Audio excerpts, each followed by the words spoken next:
ஆண்டவராகிய இயேசு கிறிஸ்துவின் நாமத்தினாலே இந்த புதன்கிழமை காலையிலே உங்களை நான் வாழ்த்துகிறேன்.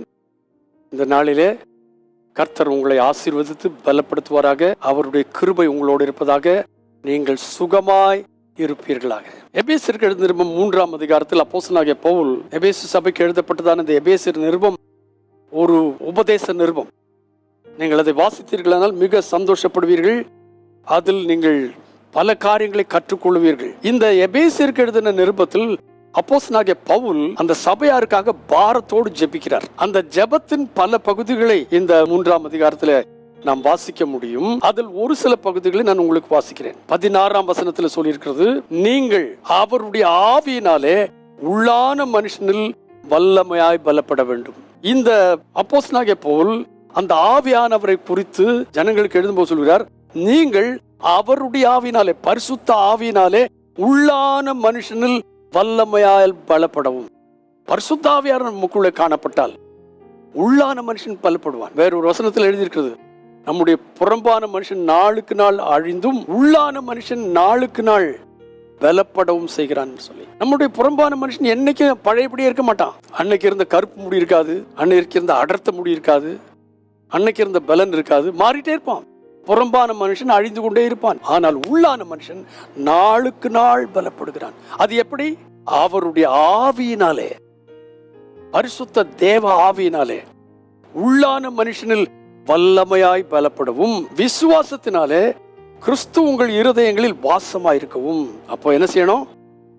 ஆவியிலே பலப்படணும். உள்ளான மனுஷன்ல கிறிஸ்து உங்கள் இருதயங்களிலே வாசம் பண்ணணும், கூடவே இருக்கணும்.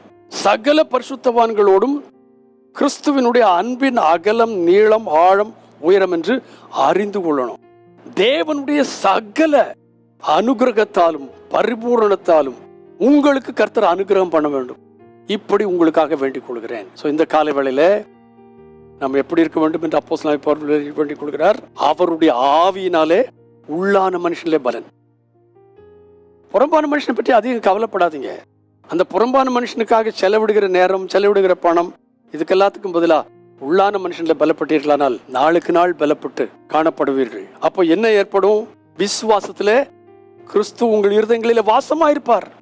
அன்பிலே வேரூன்றி நிலை பெற்றவர்களாயிருப்பீர்கள். ஆண்டவருடைய அன்பின் ஆழம், அகலம், உயரம் எல்லாவற்றையும் அறிந்து கொள்வீர்கள். அவருடைய அன்பை அறிந்து கொள்ள வல்லவர்களாய் தேவனுடைய சகல பரிபூரணத்தால் நிறையப்பட்டிருப்போம். இந்த நாளில இந்த அனுபவத்தை நாம் பெற்றுக்கொண்டு முன்னேறி செல்ல கர்த்தர் நமக்கு உதவி செய்வாராக. பரிசுத்த பிதாவே, இயேசு கிறிஸ்துவின் அதிகாரமுள்ள நாமத்தில் நமக்கு ஸ்தோத்திரம் செலுத்துகிறோம். எங்களுடைய புறம்பான மனுஷன் எப்படி இருந்தாலும் அதை பற்றி நாங்கள் கவலைப்படாமல், எங்களுடைய உள்ளான மனுஷன் உமக்குள்ளே நாளுக்கு நாள் பலப்பட எங்கள் தேவன் அனுகிரகம் பண்ணுவீராக. நீர் அப்படி செய்கிறீர் என்று அறிந்து உமக்கு நன்றி சொல்கிறோம். இந்த நாள் முழுவதும் எங்களுடைய உள்ளான மனுஷன் தேவனுடைய ஆவினாலே பலங்கொண்டவனாய் காணப்பட கர்த்தர் உதவி செய்யும். துதிகனம் எல்லாம் உமக்கே, இயேசுவின் நாமத்தில் பிதாவே, ஆமென், ஆமென். புறம்பான மனுஷனை குறித்து கவலைப்படுறீங்களா? உள்ளான மனுஷனை குறித்து கவலைப்படுகிறீர்களா? உள்ளான மனுஷனை குறித்து கவலைப்படுவோம். உள்ளான மனுஷன் நாளுக்கு நாள் பலப்படத்தக்கதாக கர்த்தர் உதவி செய்வாராக. இன்று மாலை சபையில வேத பாட வகுப்பு நடைபெற இருக்கிறது. சமயத்தில் நீங்கள் கடந்து வரும்படி உங்கள் யாவரையும் நான் அன்போடு அழைக்கிறேன். God bless you abundantly again and again and again and again. Amen.